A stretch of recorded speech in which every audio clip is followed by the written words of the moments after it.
ان کا تعلق قبیلہ اوس کی ایک شاخ ختمہ سے تھا۔ ابو عمارہ آپ کی کنیت تھی، ذوالشہادتین آپ کا لقب تھا۔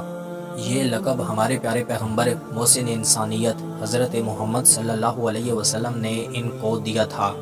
سیدنا مصعب بن عمیر رضی اللہ تعالی عنہ کی دعوت اور تبلیغ سے آپ نے اسلام قبول کیا۔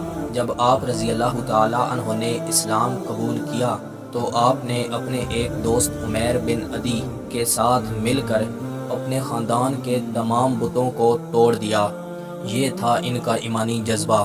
آپ رضی اللہ تعالی عنہ نے تمام غزوات میں شرکت کی۔ بنو خطمہ کا علم فتح مکہ کے موقع پر آپ صلی اللہ علیہ وسلم نے انہی کو دیا تھا۔ ہمارے پیارے پیغمبر محسن انسانیت حضرت محمد صلی اللہ علیہ وسلم کے وصال کے بعد سیدنا ابوبکر صدیق رضی اللہ تعالی عنہ خلیفہ بنے۔ ان کے بعد سیدنا عمر فاروق رضی اللہ تعالی عنہ خلیفہ بنے۔ ان کے بارے میں کچھ زیادہ واقعات نہیں ملتے۔ سیدنا عثمان غنی رضی اللہ تعالی عنہ کے دور میں بھی ان کے کچھ زیادہ واقعات نہیں ملتے۔ ہاں، سیدنا علی بن ابی طالب رضی اللہ تعالی عنہ کے دور میں ان کا ذکر ملتا ہے۔